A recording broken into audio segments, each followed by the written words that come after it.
नमो सिद्धाणं नमो आयर्याणं नमो वज्रायाणं नमो लोये सवसाहुणं नमः समयसाराय स्वानुभूत्या चकासते चित्स्वभावाय भावाय सर्वभावान्तरच्छदे अनन्तधर्मणस्तत्त्वं पश्यन्ति प्रत्यगात्मनः अनेकान्तमयी मूर्ति नित्यमेव प्रकाशताम् वन्दे तु सर्वसिद्धे ध्रुवमचलमणोवमं गतिं पत्ते वोच्छामि समयपावुड मिणिमो सुई केवली।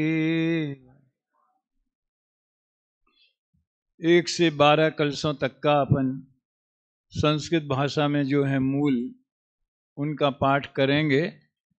थोड़ा आपको जल्दी जल्दी भी बढ़ाना पड़ेगा और आप लोगों को भी इधर ध्यान दे कर के शुद्ध पाठ करना है अपने को। आज संस्कृत का करते हैं, कल हिंदी का करेंगे। शुरू करें सभी। नमः समय साराय स्वानुभूत्या चकासते चित्स्वभावाय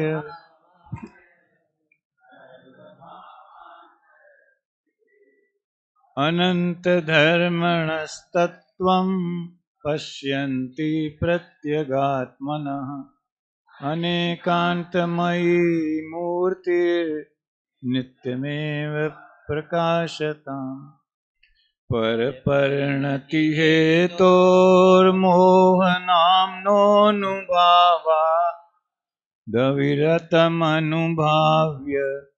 व्याप्तिकल्माशितायाः मम परम विशुद्धि शुद्ध चिन्मात्रमूर्ते भवतु समय सार व्याख्यैवानुभूते उभय नये विरोध ध्वंसनी स्यात् पदाङ्के जिन वचसि रमन्ते ये स्वयं वान्त मोहा सपदि समय सारं ते परम ज्योतिरुच्चये नवमनय पक्षाश्चूर्णमीक्षान्तमेव व्यवहरणनयः स्याद्यद्यपि प्राक्पदव्याम् इह निहितपदानाम् अन्तःस्थावलम्बः तदपि परममर्थं चिच्चमत्कारमात्रं परविरहितमन्तः पश्यतां नैष किञ्चित् एकत्वे नियतस्य शोध्यनयतो व्याप्तोर्यदस्यात्मनः पूर्णज्ञानगणस्य दर्शनमिह द्रव्यान्तरेभ्यः पृथक् सम्यक् दर्शनमेतदेव नियमादात्मा च तावानयम् तन्मुक्त्वा नवसन्ततिमिमात्मायमेकोऽस्तु नः अतः शुद्धनयायत्तं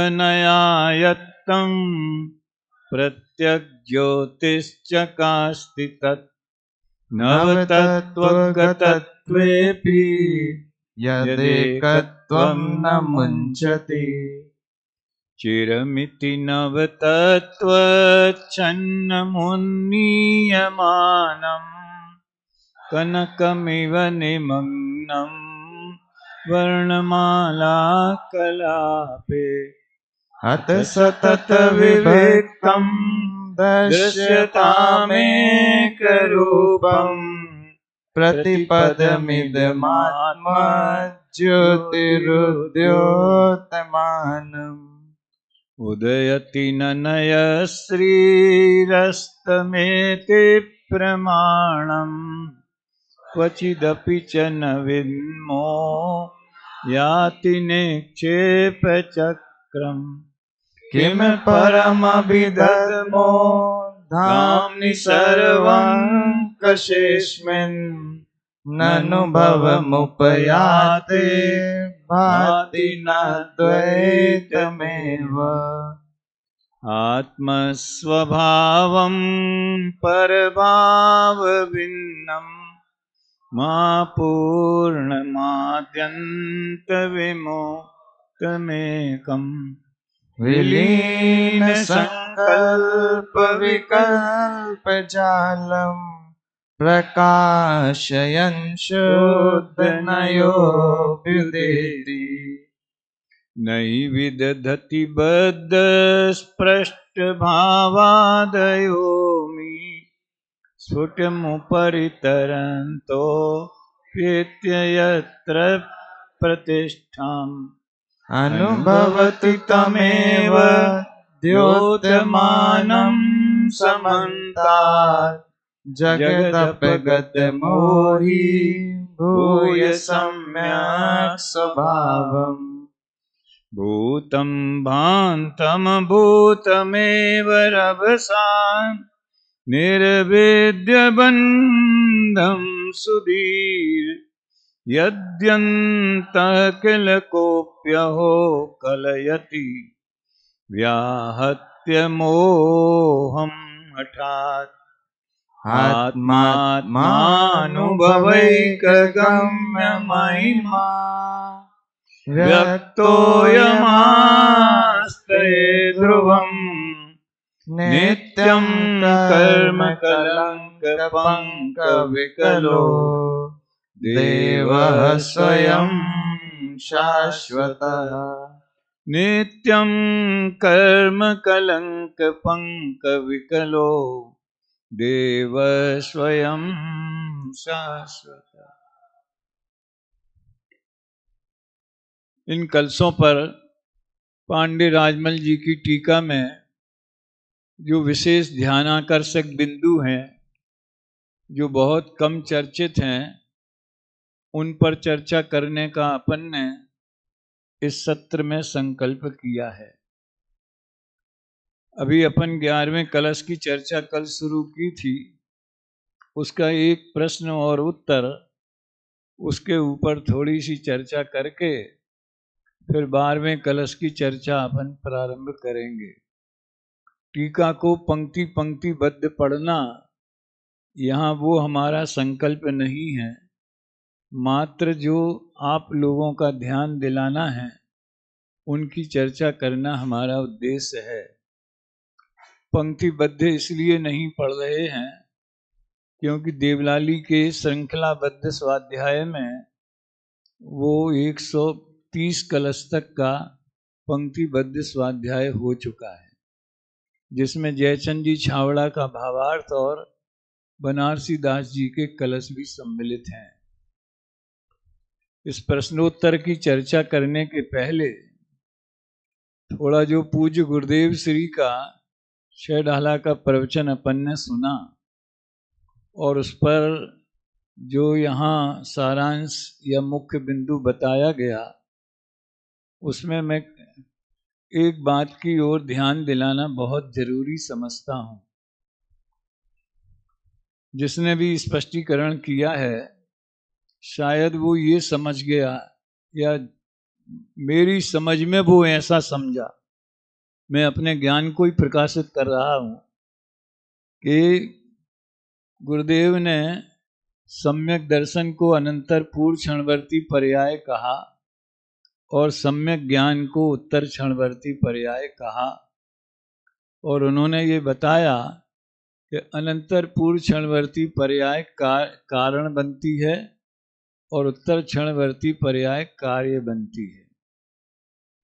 मैं स्पष्ट कहना चाहता हूँ, आप कल भी इस प्रवचन को दोबारा लगा सकते हैं ताकि सबका इसमें मन साफ हो जाए शुरुआत में तो उन्होंने ये कहा कि देखो ये दोनों पर्याय आत्मा के कार्य हैं।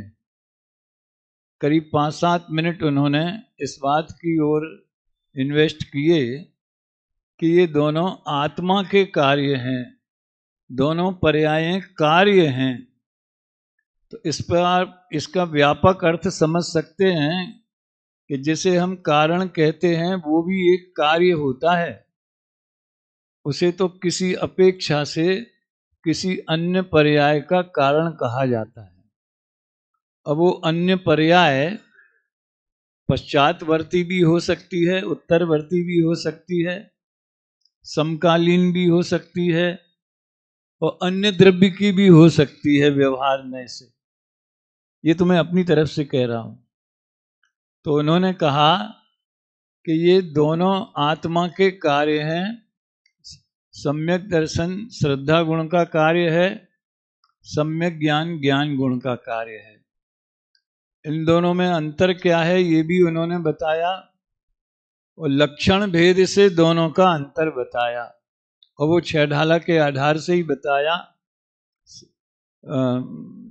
उसमें तो कारण कार्य की व्याख्या है कि श्रद्धा वो सम्यक दर्शन का कार्य श्रद्धा करना है, इस रूप में कहा उन्होंने। अपन उसे अपनी भाषा में कहते अपनापन करना, अहम करना। और ज्ञान का कार्य जानना है, ज्ञान का लक्षण जानना है और सम्यक दर्शन का लक्षण श्रद्धान है।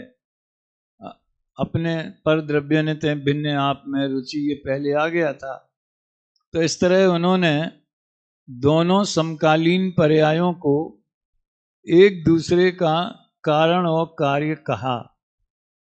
क्यों कहा उसके लिए उन्होंने एक उदाहरण दिया। आप लोगों ने कल शाम की चर्चा तो इसमें तो सब वो बैठते हैं सेकंड ईयर फाइनल वाले जो शाम को कक्षा लेते हैं हम, उसमें ये विषय आ गया था। कल मैंने परमात्म जी इस बात को बहुत हाईलाइट किया।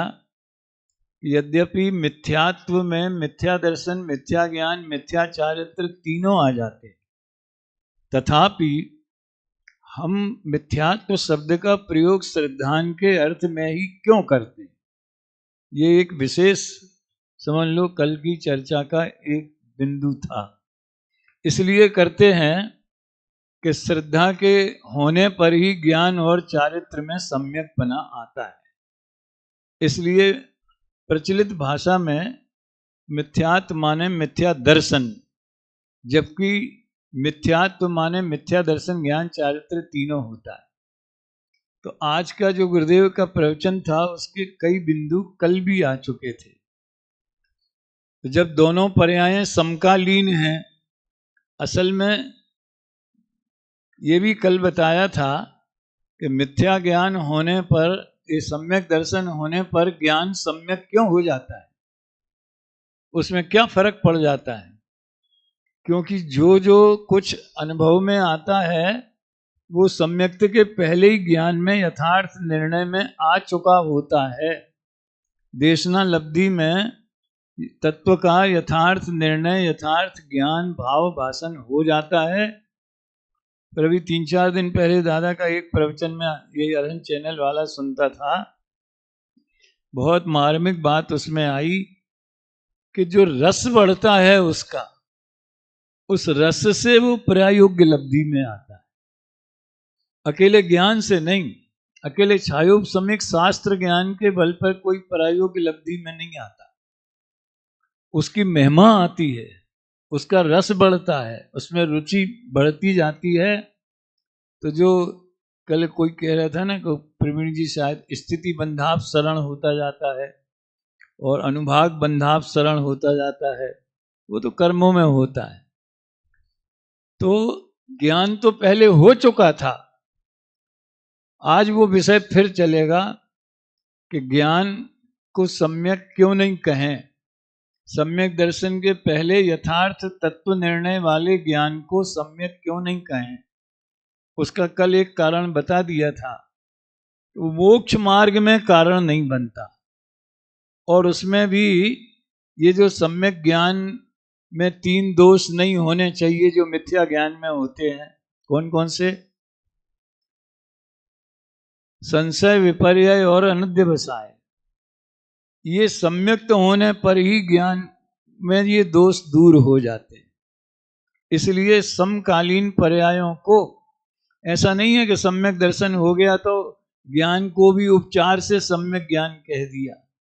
उपचार से नहीं कहा, यथार्थ में निश्चय से, क्योंकि निश्चय मोक्ष मार्ग में है ना, सम्यक दर्शन ज्ञान चारित्र तीनों। तो संशय, विपर्यय, अनध्यवसाय रहित होने से वो ज्ञान सम्यक होता है।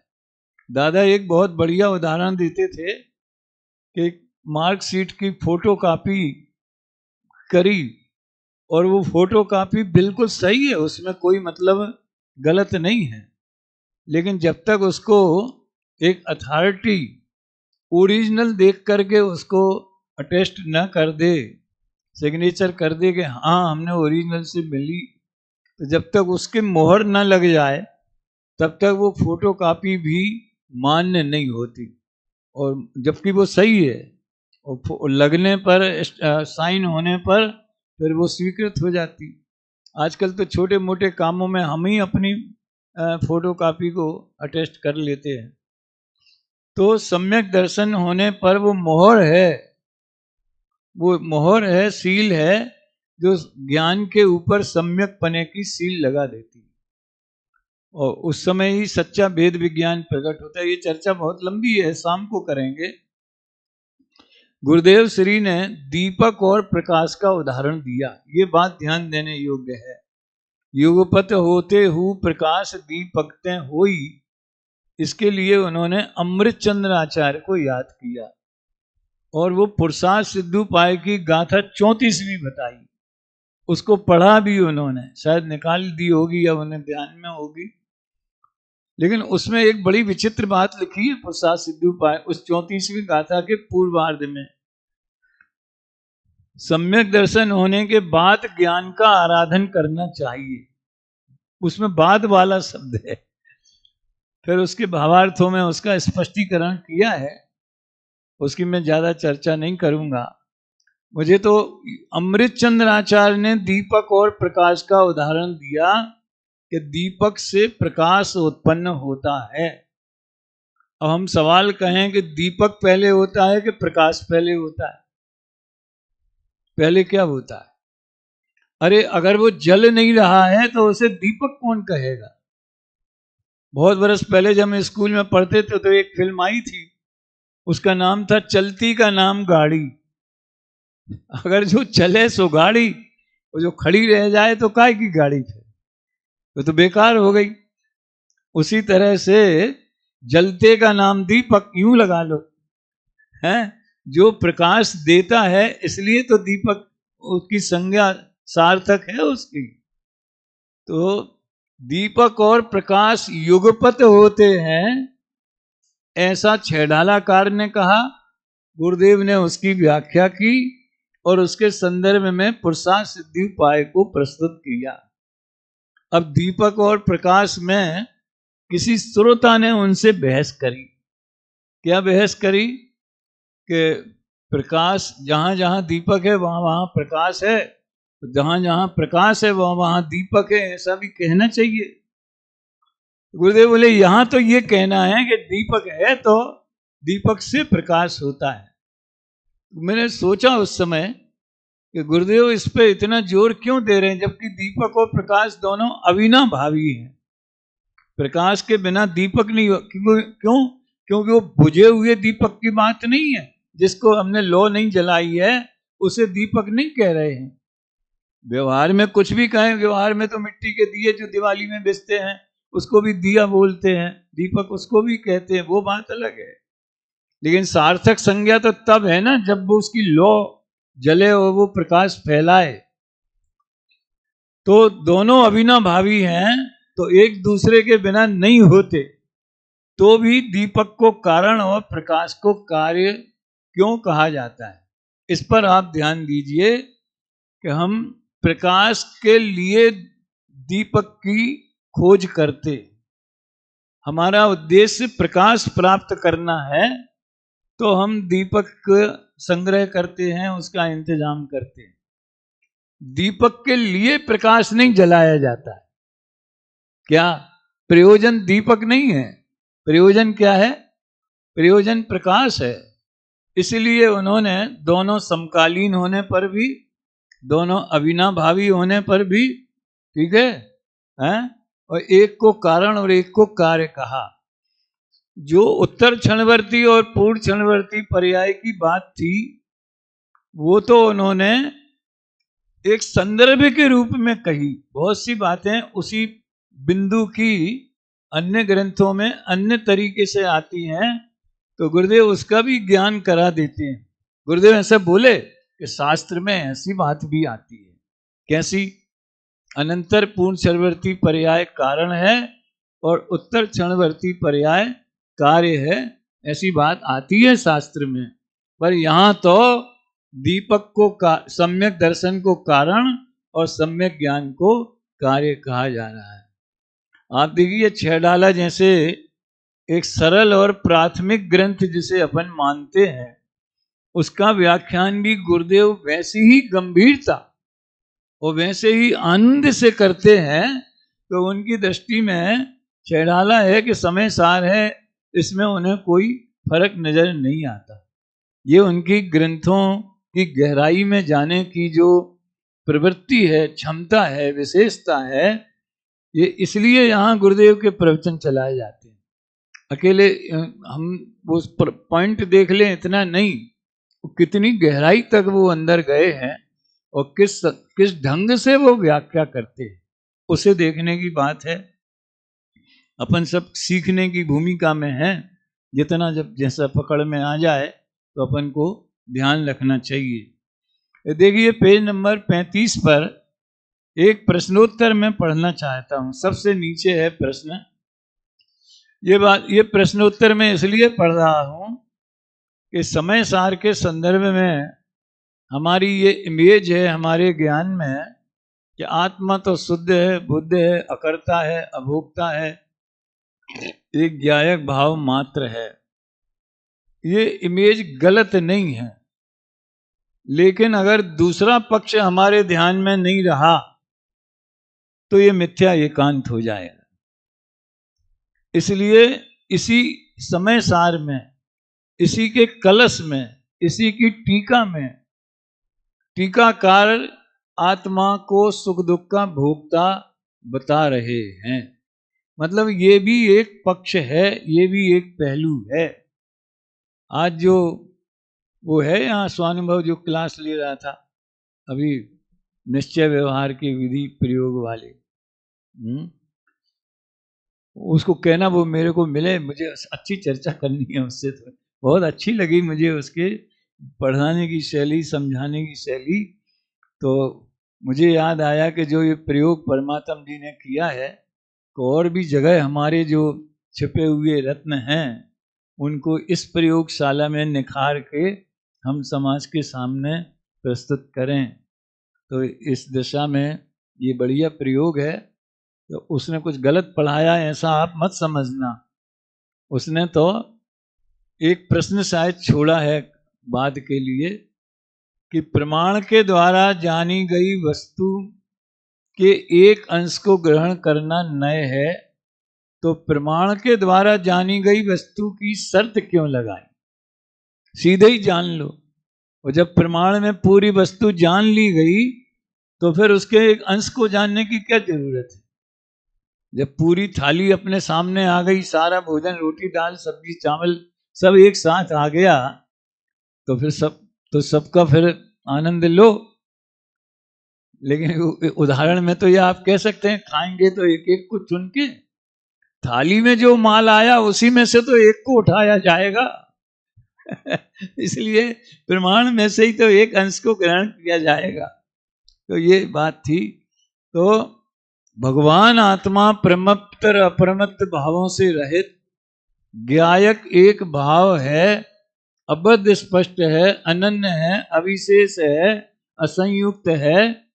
ये शुद्ध नय, परम शुद्ध नय का विषय जो एक चिन्ह मात्र वस्तु, ये सम्यक दर्शन का विषय भूत, ज्ञान का पारमार्थिक ज्ञेय, असली ज्ञेय, श्रद्धा का श्रद्धेय, ध्यान का ध्येय, ये वो पक्ष है। लेकिन कोई उसी को ही सर्वथा एकांत मान ले के आत्मा ऐसा ही है, वो सर्वथा अकर्ता भोक्ता है, तो सर्वशुद्ध ज्ञान अधिकार में तो काफी इसकी आलोचना की गई है सांख्य मत को सामने खड़ा करके। देखिए, जीव तो शुद्ध स्वरूप कहा है, प्रश्नकार की भाषा देखिए आप, इसमें आ गया ना, जीव तो 35 पेज, जीव तो शुद्ध स्वरूप कहा है और वैसा ही है, ये इस पे ध्यान दिलाना चाहता हूं। टीकाकार ने ये नहीं कहा हाँ कहा होगा, वो तो निश्चय नहीं की बात है, अपने को तो यहां दूसरी बात समझना है। उनने जोर दे के कहा कि जीव तो शुद्ध स्वरूप कहा है और वैसा ही है, फिर राग द्वेष मोह रूप परिणामों को कौन करता है? तो समय सार में तो ये कहा कि पुद्गल करता है, पुद्गल करता है। हम तो उस पे ही, मतलब हमारे अंदर तो वही फोटो बनी हुई है, और वो पुद्गल करता है, इसकी बहुत चुनी हुई गाथाएं और प्रकरण हैं। और आत्मा स्वयं अपने भावों का, रागादि भावों का कर्ता अज्ञान दशा में है, जिसके प्रवचन अभी दादा के भी चल रहे, कर्ता कर्म अधिकार के। वो 80वीं गाथा से लेकर के पूरे 140 गाथा तक, और उसमें कलश भी आए। अभी कुछ दिन पहले दादा ने उसका बहुत आनंद लिया। कौन सा कलश? जो है कि ये स्वयं सिद्ध हो गया कि आत्मा में स्वयं ही परिणमन करने की शक्ति है वाला जो कलश है ना, वो। और पुद्गल में भी परिणमन स्थित अविघ्ना निरंतरस्य है, खलु पुद्गलस्य परिणाम शक्ति, ऐसा।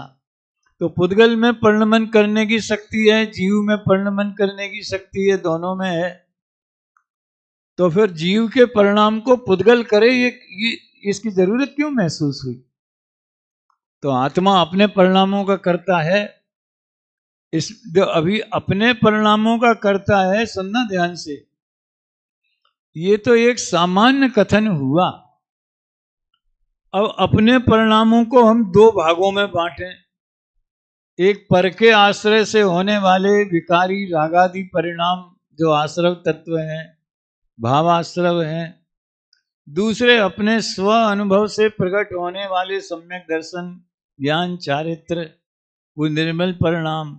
अब ऐसे दो भागों में बांटना जरूरी है, क्योंकि इसके बिना मोक्ष मार्ग खड़ा नहीं होता है। आश्रव बंध जो हैं दुखद हैं, हे हैं, समझ में आए ना। ऊपरी ऊपरी तरनते, कल बताया था ना, इसी में ऊपर ऊपर तैरते हैं, और संबर निद्रा तो सुखरूप हैं, मोक्ष के कारण हैं। तो दो भागों में तो बांटना ही है, नहीं तो फिर समय साल लिखें क्यों? पूरी जिनवाणी काय के लिए है। खैर, तो अभी जब दो भागों में बांट दिया, तो जिस तरह से आत्मा सम्यक दर्शन, ज्ञान, चारित्र रूप परिणामों का भी करता हो और रागादि परिणामों का भी करता हो, ये दो विरुद्ध बातों का कर्ता कैसे बनेगा? एक बात, इसमें ज्ञानी अज्ञानी का भेद खड़ा करते। हमारे मनीष जी तो बहुत कहते हैं कि समय सार ने सारे विश्व को, जीवों को दो भागों में बांटा। तत्वार्थ सूत्र ने बांटा संसारी और सिद्ध, और समय सार ने बांटा ज्ञानी और अज्ञानी। इन दो भागों में बांटा। तो रागादि भावों का कर्ता, शायद आज ही दादा ने कहा था कि अज्ञानी मानता है, इसलिए कर्ता कहा गया, उसको कर्ता बन गया अपनी मान्यता में। तो समय सार में कर्ता कर्म की व्याख्या सुनो। आध्यात्मिक दृष्टि से कर्ता कर्म की व्याख्या अलग है और सैद्धांतिक दृष्टि से अलग है। समय सार में दोनों बातें हैं। जब आगे कलश आएगा कर्ता कर्म अधिकार में ही, व्याप्य व्यापक भाव संभव मृते का कर्तृकर्म स्थिति। व्याप्य व्यापक भाव से ही कर्ता कर्मपना बनता है। तो जीव अपने रागादि भावों में व्याप्त होता है, इसलिए उनका कर्ता है। अब यहां ज्ञानी अज्ञानी का भेद नहीं किया, लेकिन जब ज्ञानी अज्ञानी का भेद करेंगे तो जब सुनो, वो जो तेल की बूंद पानी में पड़ी है तो वो पानी में व्यापक है कि अव्यापक है? क्या कहेंगे? तेल की बूंद जो पानी इसमें आया था ना, ये अपने इसी में तो था बनारसीदास जी का, ये जड़ प्रगट गुपत तुम चेतन जैसे भिन्न तोय अरु तेल है। तो भैया आत्मा की अवस्था में होने पर भी ज्ञान स्वभाव उनसे जुदा निराला ही रहता है। ज्ञान सचमुच में रागी द्वेषी होता ही नहीं है। चेतना, चैतन्य का प्रकाश, चैतन्य का पर्णमन, त्रिकाली ध्रुव ज्ञान गुण की बात नहीं है, त्रिकाली ज्ञायक स्वभाव की बात नहीं है। जो उपयोग की धारा कल बताई थी ना, 12 प्रकार के उपयोग में, उपयोग के जो 12 भेद हैं, जिसमें कुमति कुज्ञान ये भी है, कुअवधि, उनमें जो उपयोग कॉमन रूप से जो धारा बह रही है उपयोग की, चेतना की, वो भी रागादि रूप नहीं होती। इसलिए श्रद्धा की अपेक्षा या ज्ञान स्वभाव की अपेक्षा ज्ञान में और रागादि में व्याप्य व्यापक भाव नहीं है। तो सरल भाषा में ऐसे हम कहें, अध्यात्म दृष्टि से, आध्यात्मिक शैली में या श्रद्धान की अपेक्षा ज्ञान और राग में व्याप्य व्यापक भाव नहीं है। इसलिए जो राग को अपने से भिन्न जानते हैं वे ज्ञाता मात्र हैं, कर्ता नहीं। ये भेद ज्ञान का चमत्कार है, होते हुए भी वो अकर्ता बता देता है। और जिसने अपना माना, अब अज्ञानी की बात समझें अपन जरा, परद्रव्य का कर्ता तो कोई हो ही नहीं सकता। ये बात कल भी शायद दादा के प्रवचन में आई थी, आज भी आई। परद्रव्य का कर्ता तो कोई हो नहीं सकता। क्यों नहीं हो सकता? क्या प्रॉब्लम है? व्याप्य व्यापक भाव नहीं बनता। क्यों नहीं बनता? अब ये क्यों लगाया करो उसका उत्तर खोजा करो। क्यों नहीं बनता? आपको क्या प्रॉब्लम? होने दो ना। 2 द्रव्यों में व्याप्य व्यापक भाव हो रहा है तो तुम्हें क्या तकलीफ है? सोनगढ़ियों को, जयपुरियों को। अत्यंत अभाव नाम की वज्र की दीवार है। अब वो किसने खड़ी की है?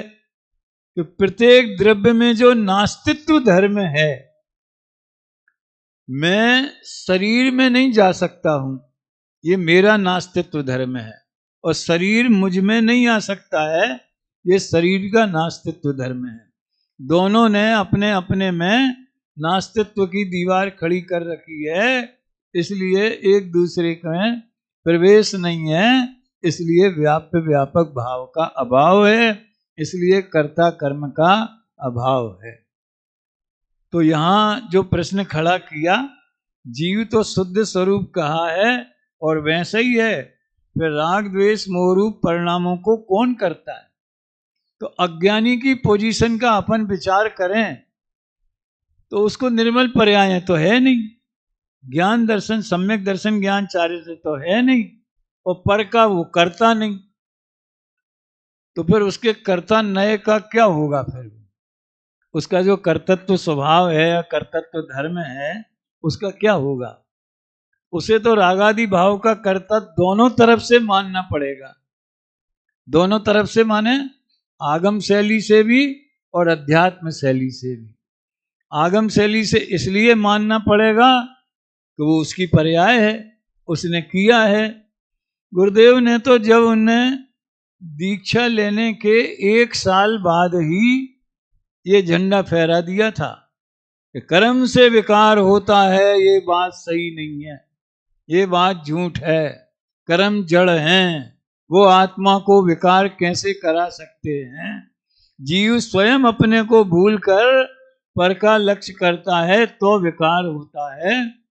और समझ लो, जब उन्होंने समय सार मिलने के 7 वर्ष पहले की बात है, उनके हाथ में समय सार आया उसके 7 वर्ष पहले की बात है। और खूब विरोध हुआ उनका। एक सेठ तो खड़ा हो गया जो उनका भगत था बहुत, ये तुम कहां से लाए, ये तो तुम्हारे गुरु ने भी नहीं बोला, अपने गुरु भी नहीं बोलते हैं ऐसा। और मजे की बात देखो, गुरुदेव अपने गुरु को, गुरु बेचारे सुनते थे, वो मंद कसाई थे, वो कुछ नहीं बोलते थे, वो सुनते थे, ऐसा इस तरह से वो अपने गुरु को याद करते हैं।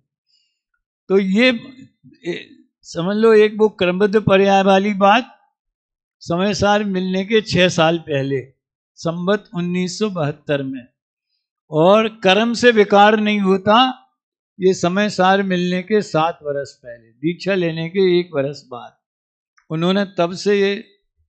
और दिगंबर धर्म में आने पर प्रवचनों में आप लोग जो सुनते हैं वो बार बार सुनते होंगे, संवत 2013, अभी कौन सा चल रहा है, 2081 है ना।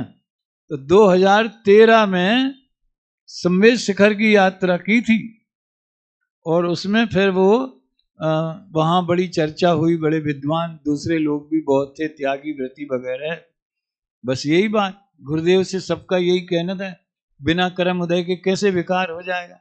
अरे कर्म उदय है, निमित्त है, परंतु जीव स्वतंत्र निरपेक्षतया विकार का कर्ता भोगता है।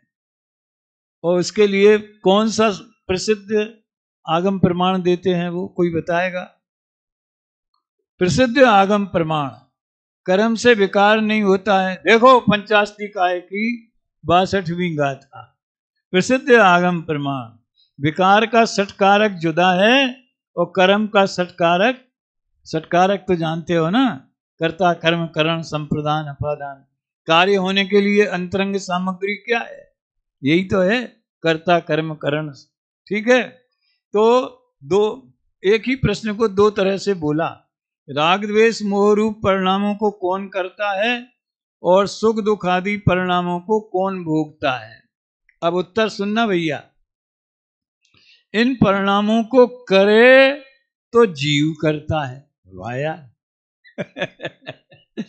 इन परिणामों को करे तो जीव करता है और जीव भोगता है, परंतु ये परिणति विभाव रूप है, उपाधि रूप है, इसलिए निज स्वरूप का विचार करने पर जीव का स्वरूप नहीं है, ऐसा कहा जाता है। अब क्या अर्थ निकालें इसका? अकर्ता कहा, राग आदि का कर्ता है कि नहीं, कोई सीधा जवाब मिलेगा? उन्हें करे तो करता है, करे कर्म सो ही करतारा है, तो करे तो करता है में से वो ध्वनि भी निकलती है कि इन्हें अपना माने, एकत्व बुद्धि पूर्वक करे तो करता है। ठीक है, और भेद विज्ञान सहित अगर ये हो तो भेद ज्ञान पूर्वक करे, ऐसा नहीं बोल देना गलती से। ध्यान से सुनना, मैंने क्या बोला?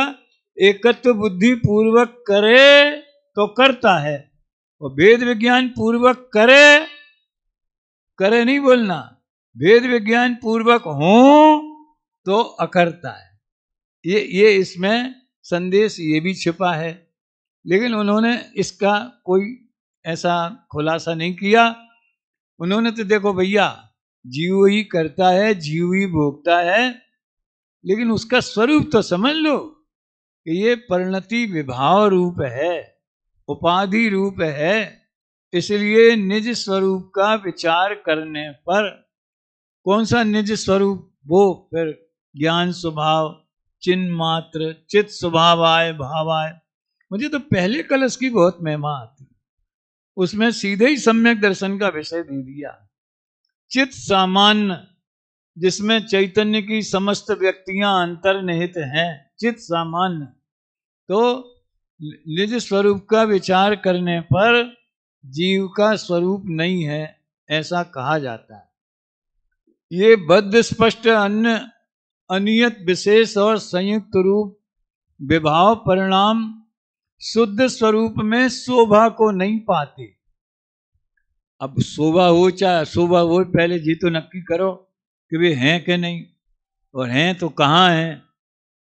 हमारे अवस्थाओं में है, वर्तमान अवस्था में तो कैसे हुए, ख्याल में आया ना। तो उन सब का समावेश करते हुए उन्होंने इसका समाधान किया।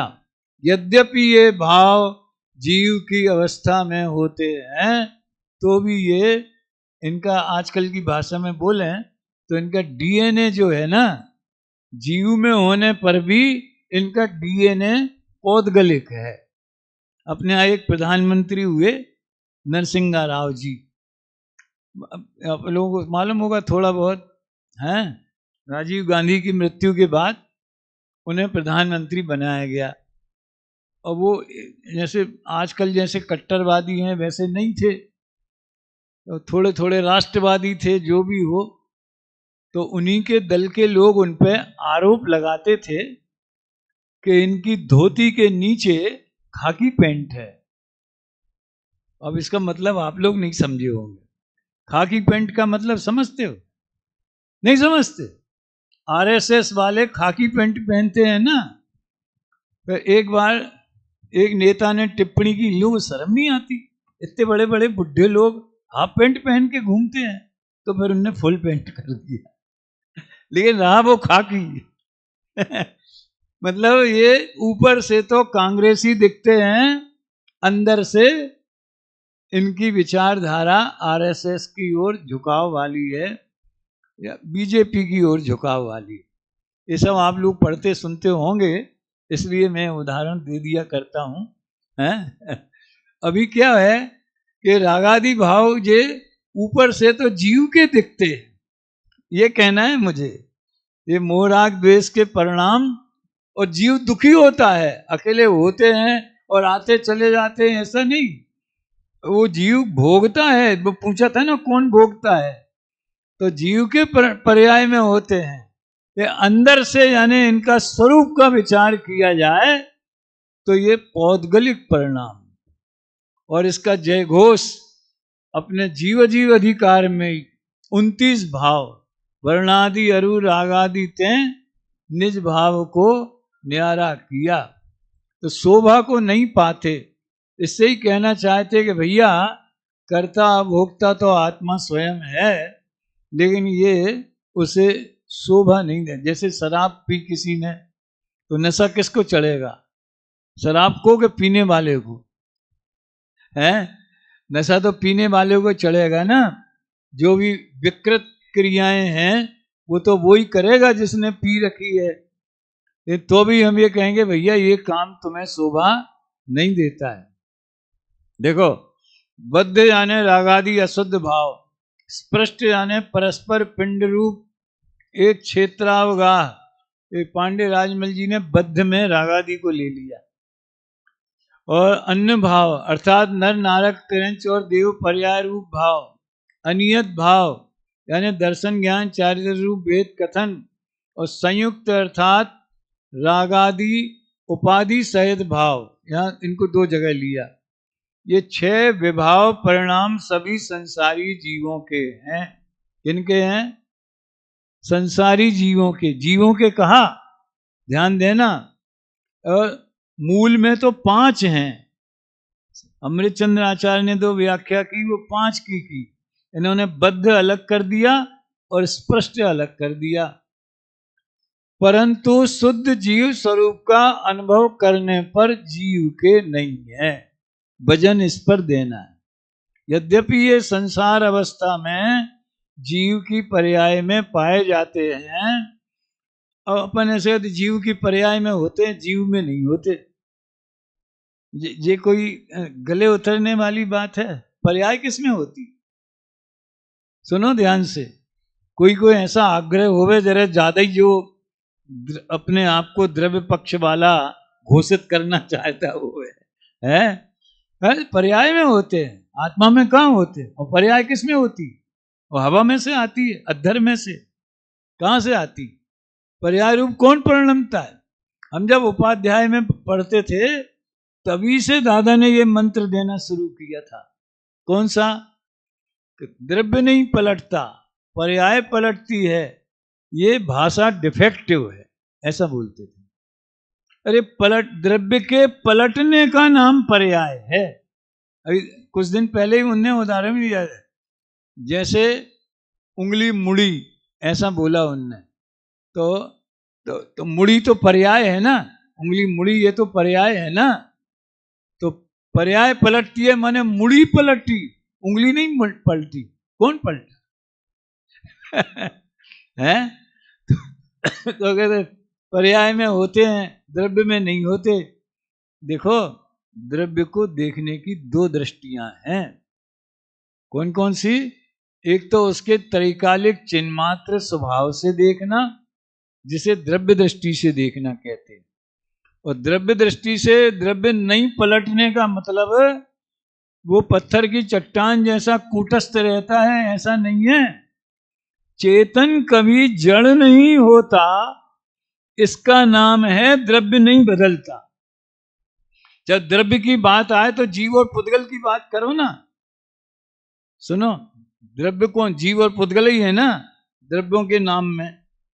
तो जीव कभी पुद्गल नहीं होता, पुद्गल कभी जीव नहीं होता, इसका नाम है द्रव्य दृष्टि से द्रव्य नहीं पलटता। और पर्याय दृष्टि से द्रव्य ही पलटता है, और द्रव्य के पलटने को ही पर्याय कहते हैं। ये चीजें अपन अच्छी तरह से अपने चिंतन में बिठा लेवे, तो फिर एक तो भाषा सही संतुलित निकलेगी। कदाचित प्रचलित भाषा निकली तो भी अपन उसका स्पष्टीकरण सही कर सकते हैं, कोई बोले तो यद्यपि ये भाव प्रकट रूप से उत्पन्न होते हुए विद्यमान ही हैं, तथापि ऊपर ऊपर ही रहते हैं। भावार्थ, जिस प्रकार जीव का ज्ञान गुण त्रिकाल गोचर है, उस प्रकार रागादि विभाव भाव जीव वस्तु में त्रिकाल गोचर नहीं है। ये उन्होंने काल से भी भेद कर दिया। यद्यपि संसार अवस्था में विद्यमान ही है, तथापि मोक्ष अवस्था में सर्वथा नहीं है। एक जगह वो आता है ना, जैसे नाचार्य की टीका में एक बहुत बढ़िया बात आई है 320 गाथा की टीका में। क्या? कि ये जो रागादि भाव हैं, ये संसारी जीवों में शुद्ध नय से रागादि भाव का अभाव है, और सिद्धों में सर्वथा रागादि भाव का अभाव है। इस तरह से आत्मा को उनसे भिन्न बताया है। यद्यपि संसार अवस्था में विद्यमान ही हैं, तथापि मोक्ष अवस्था में सर्वथा नहीं है। इसलिए ऐसा निश्चय है कि रागादि जीव स्वरूप नहीं। तो ये एक इस गाथा का जो 14वीं गाथा के बाद का कलश है, इसका अपन ने संतुलित वर्णन किया। 12वें कलश की बात कल करेंगे। ये बनारसी दास जी का छंद अपन पढ़ के इसका काव्य रस का भी आनंद लेवें, अध्यात्म रस का भी लेवें, फिर पूरा करते।